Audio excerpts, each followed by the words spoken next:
To set corner action for bottom right as back button substitution in Samsung Galaxy S23 Ultra, swipe down the top of the screen and then tap setting icon. Scroll down the screen to find accessibility. Tap accessibility and then tap interaction and dexterity. Scroll down the screen.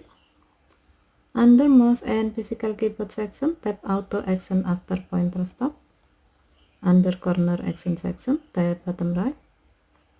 Scroll down the screen and then tap the gray on offset next to back to enable this option. When the switch turns blue, it means that this option is on.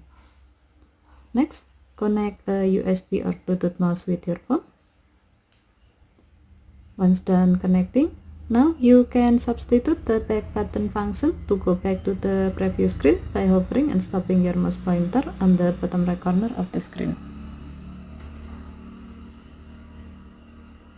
Okay, thank you for watching. Have a nice day.